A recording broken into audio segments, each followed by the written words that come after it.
총 단백질 섭취량이 그럼 어느 정도가 적합한가에 대해서 논란이 많았는데 이 연구에서 정리를 했습니다. 안녕하세요, 김흥빈입니다. 오늘 귀한 걸음 내주셨습니다. 우리의 바쿠컬님, 문선재 선생님 다시 모셨습니다. 네, 안녕하십니까. 전 내과 전문의 문선재입니다. 오늘 귀한 걸음 내주셨는데 바쁜 와중에도 해주실 말씀이 있으시다고요? 교수님 최근 영상 중에서 네. 운동하고 근력 관련된 영상이 있었는데 네. 그 영상을 보고 예. 단백질 보충제를 많이 섭취를 하시는데 그거 관련돼 가지고 정보를 드리고 싶어 가지고 나오게 됐습니다. 굉장히 중요한 거네요. 우리가 운동할 때 먹는 그 파우더 같은 거 말씀하시는 거죠? 네, 맞습니다. 단백질 파우더. 그걸 어떻게 잘 먹어야 되느냐 기대가 됩니다. 저번 영상 보고 저도 운동을 시작했습니다. 아유, 반갑습니다. 보람을 느낍니다. 항상 환자분들한테 운동하라고 했는데 저번 영상을 보더니 아예 안 하는 것보다는 조금이라도 하는 게 낫다. 저 기준으로. 저도 옛날에 운동에 한때 관심이 좀 많았습니다. 오. 그때도 제가 단백질 보충제를 먹으면서 진짜로요? 해봤는데요. 네, 제가 개인적인 경험으로는 근력과 몸무게와 근육량 모두 늘었습니다. 그래서 좋았던 그 당시 기억을 떠올리면서 다시 또 이번에 새로운 마음으로 공부해볼 겸 해가지고 컨텐츠를 제작하게 됐습니다. 아주 기대가 됩니다. 들어가기 전에 간략하게 먼저 기본 말씀해드리겠습니다. 결국엔 단백질 보충제 내지는 네. 파우더라는 게 단백질이라는 거부터 시작을 하는데 네. 이 단백질이 우리 몸에서 어떻게 소화되고 흡수되는지에 대해서 먼저 말씀드리겠습니다. 네. 단백질은 그리스어의 프로토스, 즉 으뜸이 되다, 우선이 되다는 말에서 나왔습니다. 그 이유는 우리 몸을 구성하는 물질 중에서 많은 부분을 구성할 때 필수적인 물질 중에 하나여가지고 보통 평균에서 체중의 한 40%가 근육인가요? 그 정도 되긴 합니다. 네. 그 다음에 단백질이라는 한자는 R이라고 뜻의 단이랑 흰색이라는 백이랑 성분이라는 질 해가지고 우리가 단백질이라고 합니다. 결국 달걀 의미를 담고 있군요.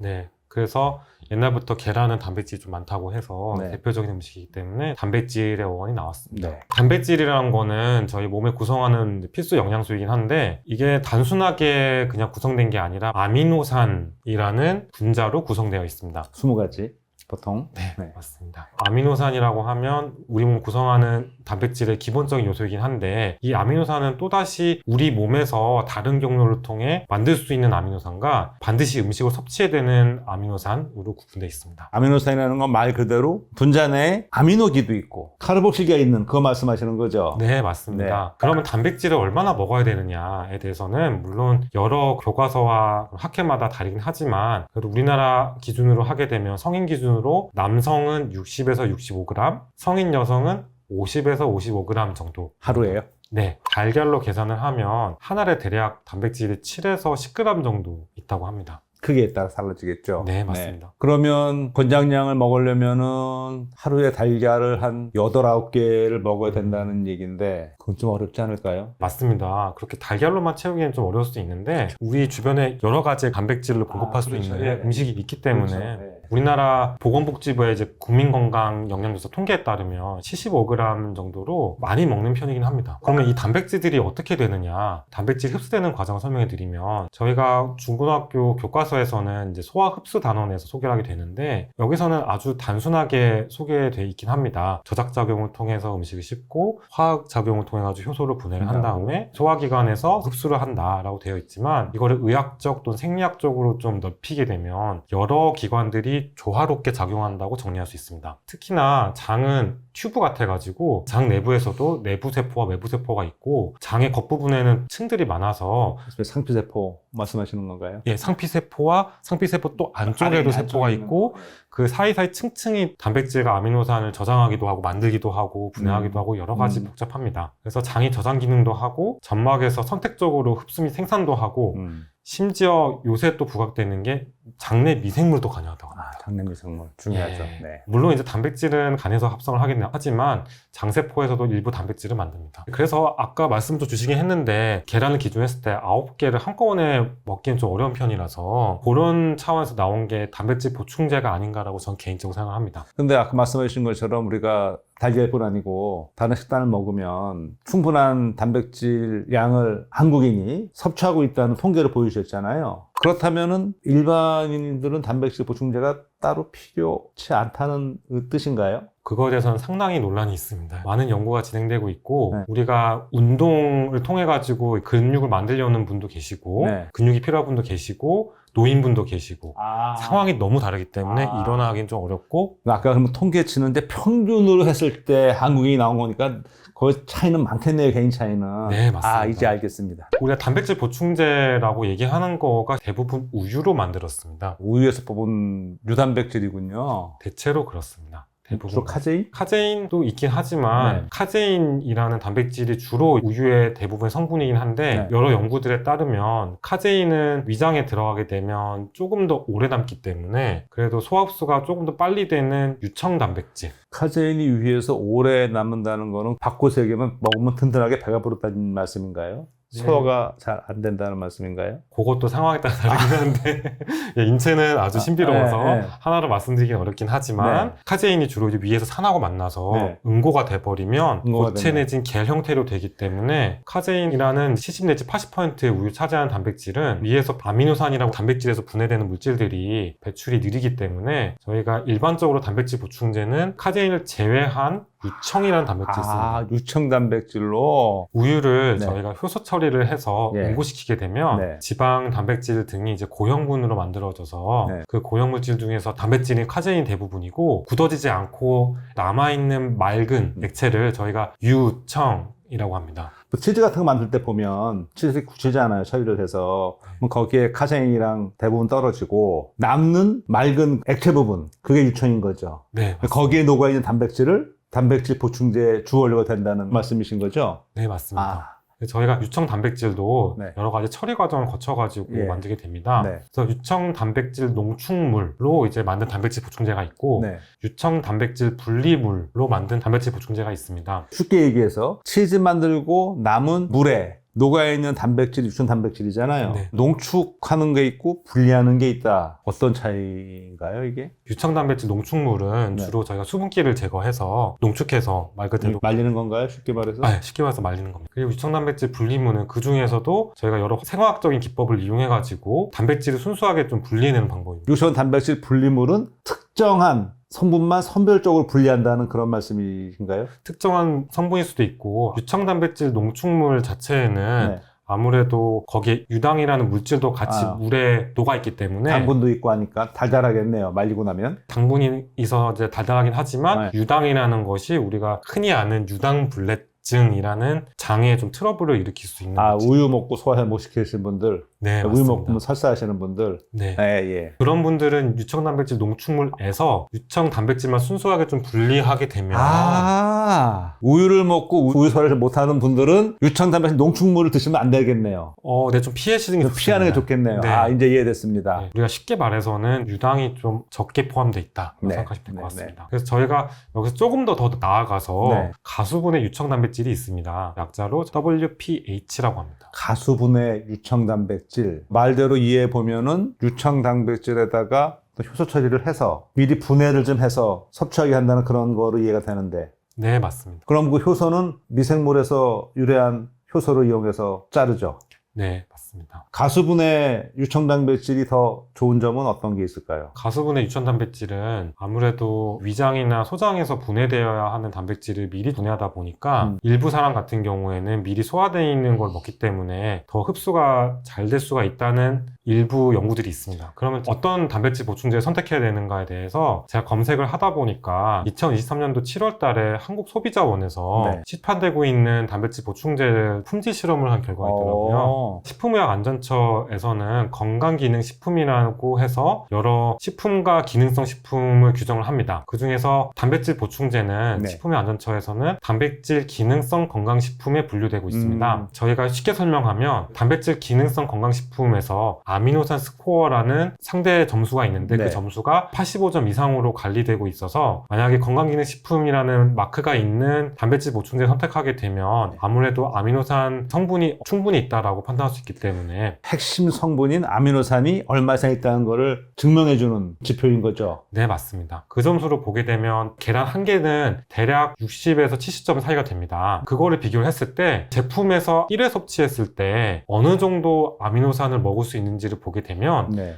달걀의 1.5에서 2배 정도의 정도에 육박합니다. 정리해보면 아미노산 스코어가 85라고 가정을 했을 때 제품에서 권장하는 일회 섭취량을 먹으면 활문단계알 1개 반 정도를 먹는 셈이다. 그런 말씀이시죠? 네. 근데 혹시 과유불급이라고 너무 많으면 안 좋잖아요. 단백질도 부족해도 당연히 안 좋지만 너무 많이 먹으면은 그것도 몸에 좋지는 않겠죠? 네, 맞습니다. 단백질이라는 게 결국에는 분해 과정에서 콩팥에 부담을 줄 수 있어서 콩팥 질환이 있으신 분들은 섭취에 주의를 해야 됩니다. 두 번째 중요한 거는 제품들에서 첨가물들이 많습니다. 그래서 비타민이라든지 무기질 같은 경우를 좀 효과를 극대화하기 위해서 많이 넣은 제품들이 있는데 일부 비타민과 무기질들은 몸에서 배설이 안 되고 쌓이는 비타민과 지용성 비타민들? 네, 맞습니다. 지용성 비타민 일부하고 무기질 일부가 과량하게 되면 마찬가지로 몸 무리가 갈 수 있어서 네. 섭취에 매우 주의해야겠습니다. 그렇죠. 지용성 비타민 너무 많이 하면 부작용 나오죠. 네, 맞습니다. 지용성 비타민이라고 네. 기름에 잘 녹는 비타민이 있는데 비타민 중에서 대표적으로 알고 있는 비타민 A 같은 경우는 지방간 등의 간 손상 내지는 간 독성의 원인이 되기도 합니다. 비타민 D 같은 경우는 고칼슘 혈증이라고 해서 비타민 D로 인해서 칼슘 수치가 다소 높아질 수가 있습니다. 저거 뼈에 좋은 거 아니에요, 저 비타민? 뼈 건강에? 네, 맞습니다. 뼈에는 좋을 수 있는데 네. 과량 섭취하게 되면 오히려 칼슘이라는 수치가 높아지게 됩니다. 아, 단백질 보충제가 스포츠 의학적인 관점에서 봤을 때 이게 근력과 근육량에 어떤 상관관계가 있는지 보는 거에 대해서 저번에 교수님께서 소개해 주신 대로 저도 체계적 문헌 고찰 내지는 메타 분석 메타 분석이군요. 네, 이 연구 같은 경우는 저희 의학에서는 네.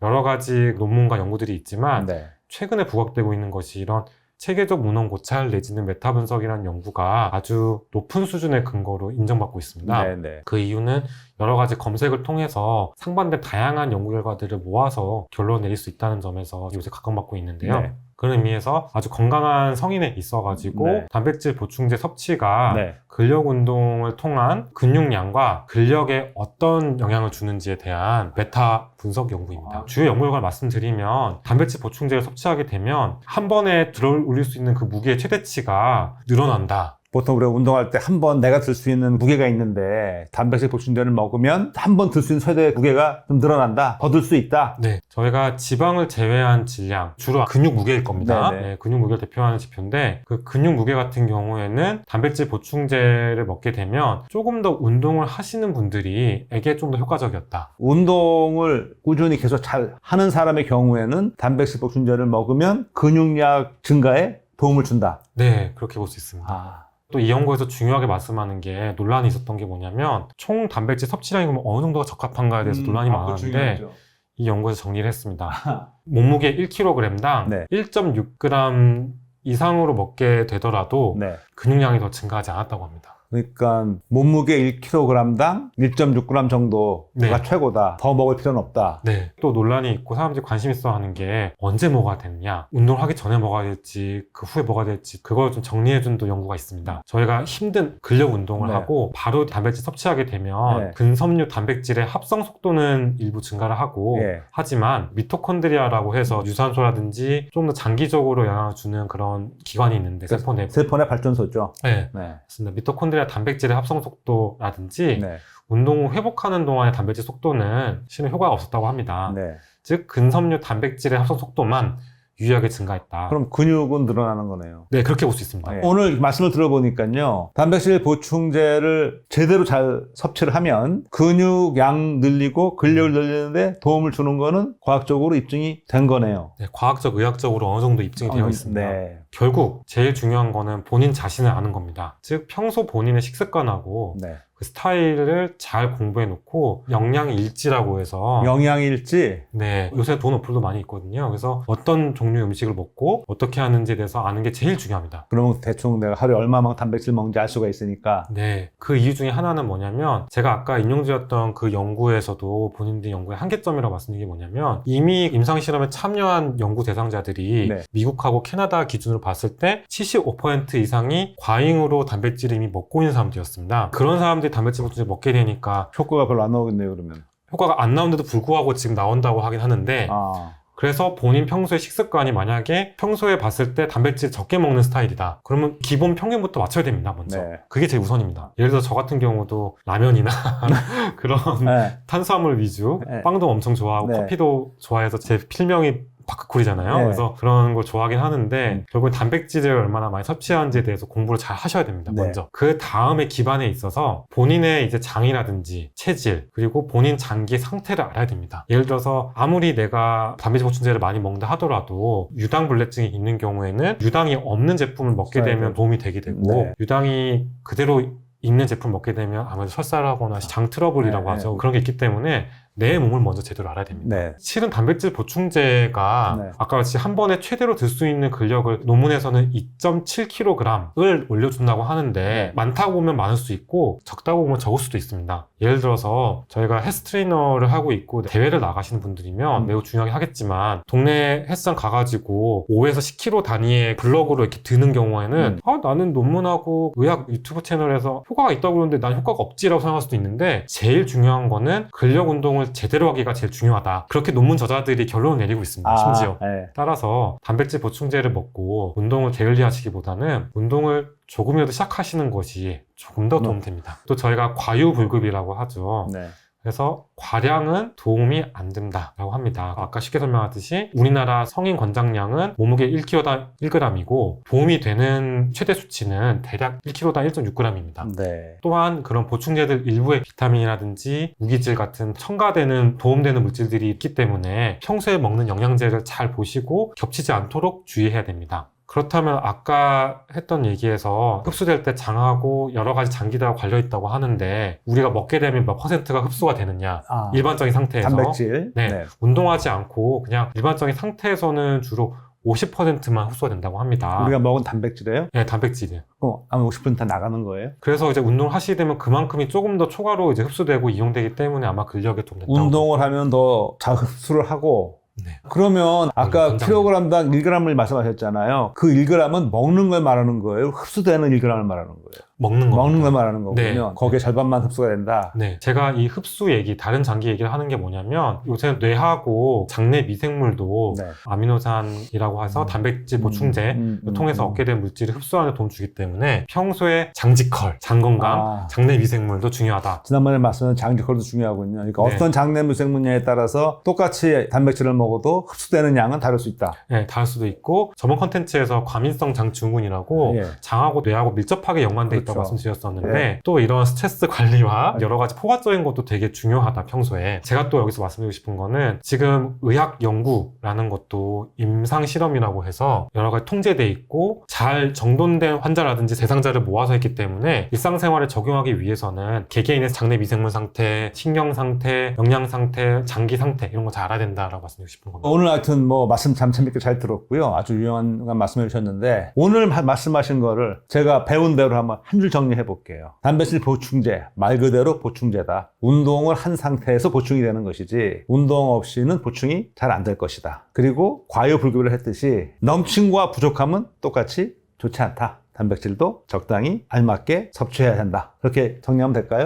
네, 그리고 또 하나 더 덧붙이고 싶은 거는 지피지기다. 본인의 몸과 식습관과 본인의 장기 상태, 특수 체질에서 알레르기 같은 네. 아니면 유당불내성 같은 그런 걸 잘 알아야 되겠습니다. 다시 한번 우리 내과 전문의 문선재 선생님을 모시고 단백질 보충제의 올바른 섭취법에 대해서 알아봤습니다. 여기서 마치겠습니다. 고맙습니다. 고맙습니다. 감사합니다.